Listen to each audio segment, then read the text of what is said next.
Welcome back to the Renaissance Space podcast, a place for teachers, leaders, and anyone interested in education to hear a range of different voices discussing all manner of different topics associated with teaching and learning.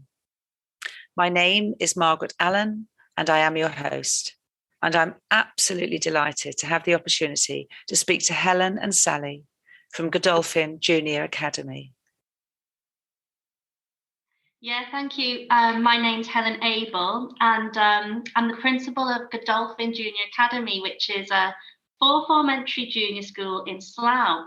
We're part of the Park Federation, so there's 8 schools within the federation, and I'm fortunate to have been here for 4 years now. Fantastic. Thank you, Helen. And you've got Sally sitting next to you. Yes, hello, I'm Sally Clayton. I'm the reading lead at Godolphin, and I've also been here for 4 years.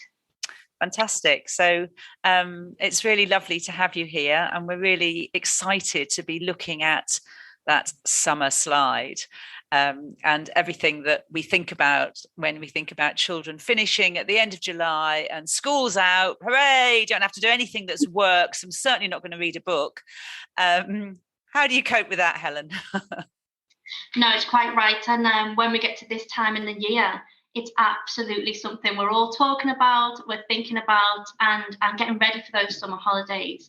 I've got to say here, we do worry about the summer slide to some extent, because especially if I take reading as an example, so much happens, and I know every school's the same, where we're constantly making sure our children love reading, want to read, have access to reading, and now we suddenly know these summer holidays that are going to come our way, and 6 weeks is a long time. There's no getting away from it, and when we think 6 weeks equates to a half term, and all the things we would normally do in a half term, and all the amount we can cover, and it's a significant amount of time. So some of the things we certainly talk about and think about is, first of all, there's the group of children that have been reading with us and had all that input and all that sort of encouragement, and making sure we don't lose momentum there. And then there's a huge amount of children who absolutely love reading, and they've got access to lots of books through school, and perhaps they don't have the access that they want. And basically us just generally being able to kind of keep contact with our children and give them the access that they need and want. And for us as teachers to know there's, we can keep them going, we can keep that momentum going. So it's absolutely a topical conversation at the moment. And we've thought, we think hard of what can we do? There are bits and pieces we could do. So it's been really great to have the opportunity to talk about this and think about it, because being able to really think, well, hang on, that there is a lot we could do. There are things we can think about. So, yeah, definitely. So, Sally, as a lead read or read lead, whichever way we want to put it, what's sort of at the top of your list, bearing in mind what Helen's just talked about? You've obviously been discussing it. What do you think is sort of key or crucial to get started? Well, to us, I think reading is something that children want to do. We need to create that passion for reading rather than something that children have to do. So we really will now focus on the next 3 weeks before the end of July, before they leave us for the summer, sort of sharing a passion for reading even more, sort of recommending in classrooms that we read snippets of books that children may then want to carry on reading. Nice. Over the summer holiday, things that we can just do to build that excitement amongst the children. We will also extend our Renaissance school year. Right. So instead of stopping when the children leave in midway through July, we'll extend it until the end of August. And create a summer reading challenge, extra term, if you like, on the system. And then change the quizzing rights. So at the moment, we don't allow children to quiz from home. We monitor everything very carefully within school. But we will now change those rights so that children can still have access from home, so that it becomes, we don't change that routine. At the moment, the routine is very much you read a book, you quiz on a book, you enjoy the book. If we then turn that off for 6 weeks, what are we telling them? Yes. that needs to stop. So absolutely, we carry that on over the summer holiday. We're showing them that reading really is something that we want them to continue with. On. Yes. And certainly that's something we did during lockdown. We encouraged schools to keep the quizzing available, because, as you quite rightly point out, we have in the past suggested that quizzing needs to be sort of scrutinised and confined.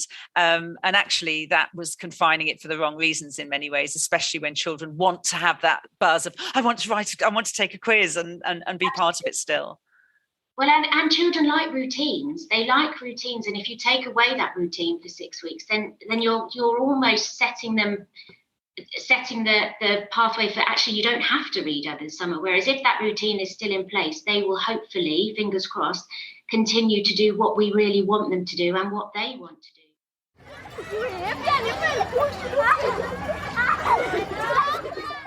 Presumably you're also encouraging children to or parents to use the AR book find and find books when they're going to the library and that sort of approach. Is that true? Yes, absolutely. And we've also signed on to Myon. So Myon have opened up for the summer holidays, free of charge, so any school can sign up, access to reading. So there's thousands of books at children's fingertips now. So when they've got no excuse really. If they've got time to go on a device to play a game, they can go on a device and read a book or an article. There's such a variety on there, and there's such a broad spectrum for all their different interests. So we've also signed up for the Myon amazing reading challenge as well over the summer. That's lovely to hear, actually, because we're hoping that people will take advantage of that. Again, it was something we did in lockdown, and to be able to give those children who wouldn't naturally have access to books on a shelf at home or a library. You know, some people are quite overwhelmed by libraries, aren't they, going in and thinking, well, what shall I choose? So to have the Myon platform available, that's such good news. Fantastic. Yes. So you've got Myon, you've extended the quizzing. So both of those scenarios involve technology. And how does that fit in, Helen, with your demographic in terms of what children have available to them? Yeah, technology can play such a crucial role now. And with lockdown and everything we've learned from lockdown and remote learning, knowledge of tech and what you can do with it has really come on, as well as making sure that children have access to technology. And we're well aware of the issues we had around the digital divide and making sure they have. So just a little bit on that is that I think certainly for us and hopefully for many other schools as well, we've managed to make sure children do have access to a device. Whether that's a tablet or some sort of laptop, but even there's so much you can do on a smartphone. And most households, there will be at least a smartphone in the home. So as Sally mentioned, we've got quizzing and we've got Myon. For our area and our demographic, that's, a massive resource to us, because it does mean that children can, as Sally said, literally have access to thousands of books. And if there's one device in the household, if it's a shared device, if it's a phone, actually it's still there, it's still accessible.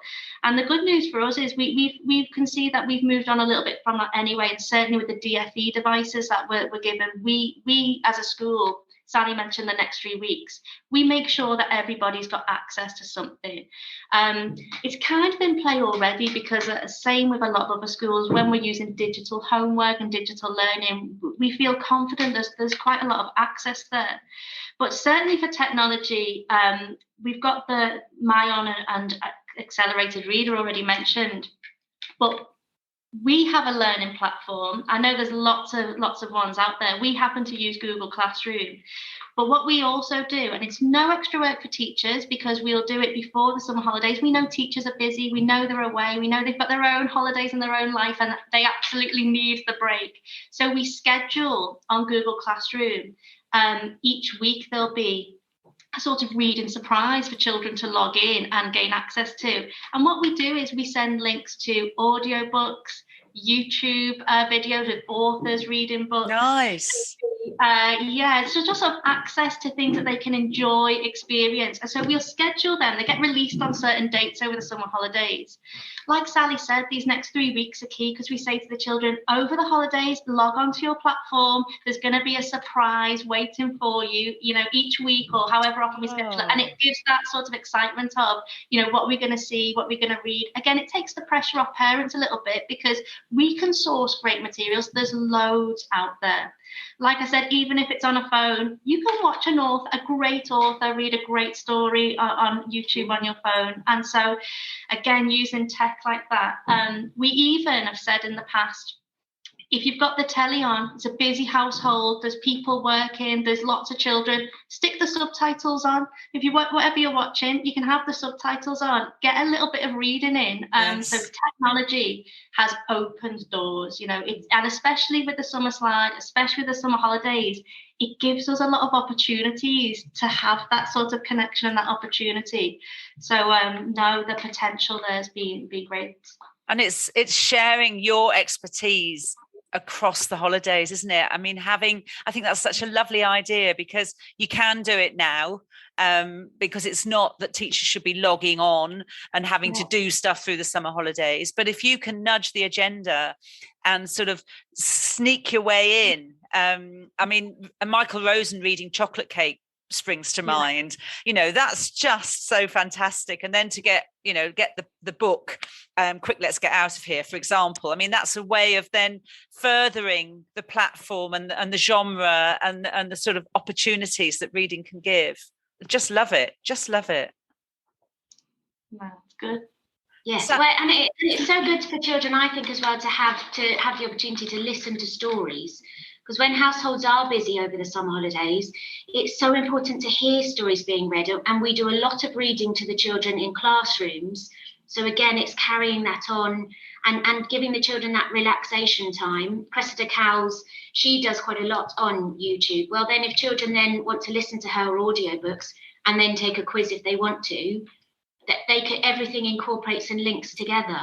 Completely. And I think what you're also doing is making that connection with parents, because all parents want to do the best by their children. But to be honest, they often don't know what to do they? And especially if a child's already reading, the sort of emphasis on reading to children tends to sort of walk away, and parents are busy and they're working. And as you say, it's a busy household.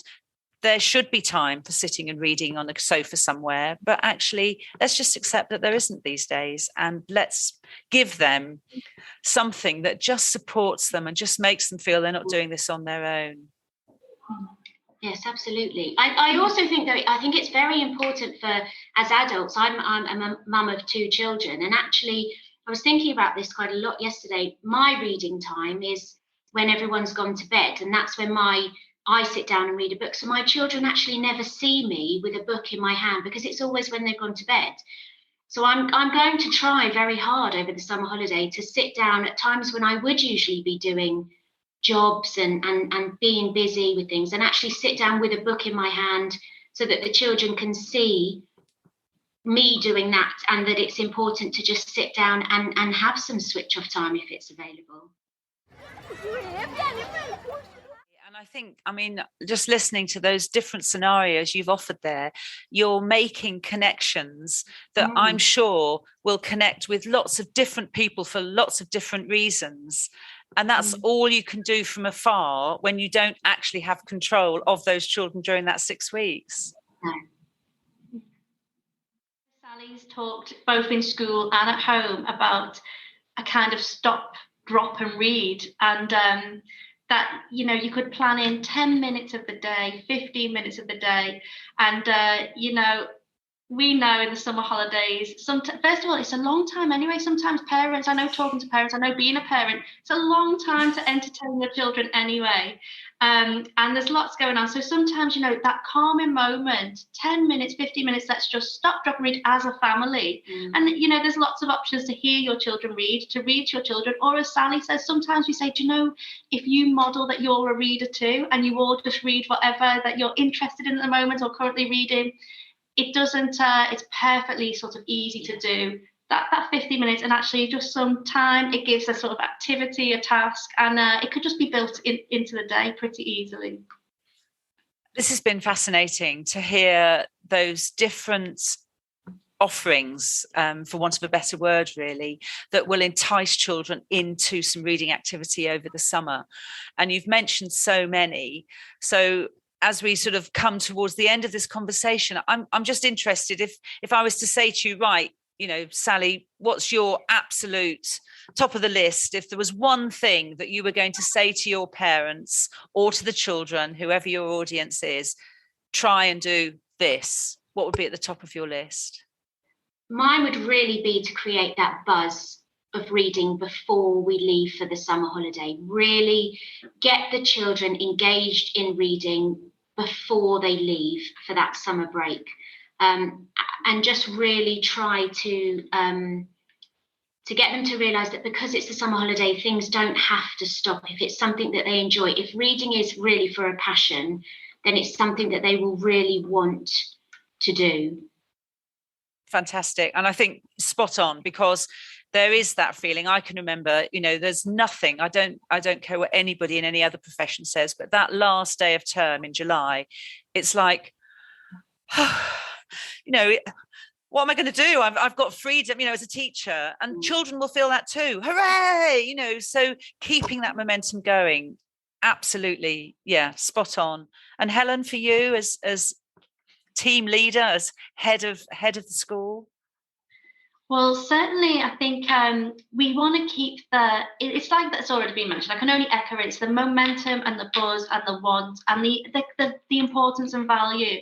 And for us, I think the most important thing is, well, certainly for me, thinking as a head teacher, is communicating really clearly and really to everyone now that there's loads of options. And Sally can, you know, I'll hand over to you in a minute to talk about how you're going to sort of work on that communication, but just to keep reading and to enjoy it, you know, and to take advantage of all the different options we've got there, and to know that we're not going anywhere. School's still here. We're still, you know, here for you over those summer holidays.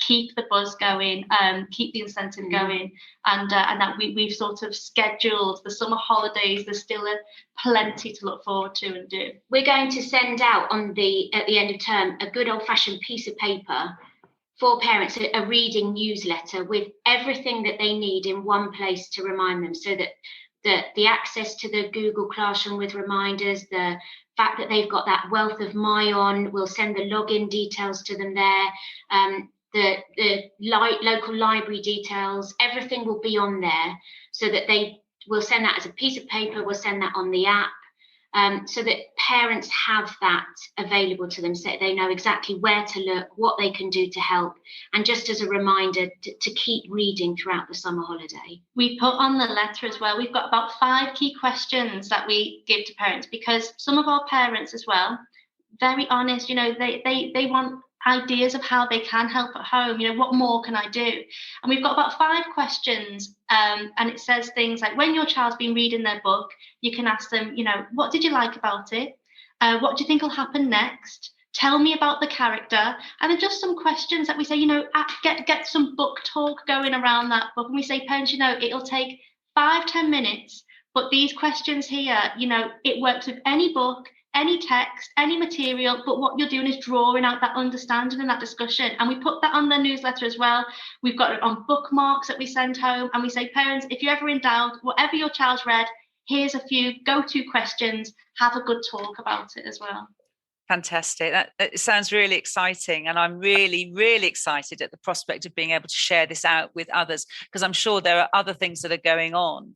And I'm sure listening to you, people will think, actually, I hadn't thought of that, but we're doing this as well. Sending out a newsletter, making sure parents are clear about your expectations, not in a bossy dictatorial way, but in a enabling, let's get this right. Let's make sure that the 6 weeks are fun on every level, but that we don't have that summer slide, which is almost becoming like onomatopoeic in the way that it's like, oh my word, it's all so depressing because it's going to be awful. No, let's not make it awful. Let's make it a roller coaster, you know, a fun activity. Absolutely. I don't know if there's anything else you haven't said that you wanted to sort of feed into what we've just talked about, because we've covered so much and you've shared so much, and thank you for that. But anything that you'd like to add to the end of this podcast? No, one other thing I would just say, if parents, sometimes we find that parents are a little bit, going back to your library comment, they're a little bit reluctant. Libraries can be quite daunting. Something else I'm going to hopefully trial this year is having the local library, their hours are running a reading challenge throughout the summer holiday. And I've suggested that they come into our summer fair if they can, so that they have a stall just to promote it at the summer fair. Because if they see a friendly face and they recognise the people, then they may be more inclined to go into the library to visit. So it's just an option. If you're having a summer fair, get in touch with your local library. Would they like to come along to promote the library? Talk about how they can become members. Because it's free, it's such a wealth of something that's free at parents' fingertips and could really help over the summer holidays. So that would be the other thing I would say it's worthwhile looking into if possible. Well, what a fantastic golden nugget to finish on, to invite your library into the school. I mean, that is such an obvious thing to do, and I bet there aren't many schools that are doing that. That's just brilliant, genius, absolutely amazing. Thank you both so very much. Thank you. I'm hopeful that in the autumn we'll get together again, and maybe we'll do a webinar and we'll talk about some of the things that you've actually done over the summer, and we can reflect back. It would be really amazing. Thank you both. Thank you so much. If you've enjoyed this episode, please take a moment to rate and review us wherever you get your podcasts. And don't forget that you can catch up on all previous episodes at www.renlearn.co.uk/podcast. Thank you for listening. If you enjoyed this episode of the Renaissance Space podcast, please check out the Education Joining the Dots podcast from our colleagues at GL Assessment. Thank you.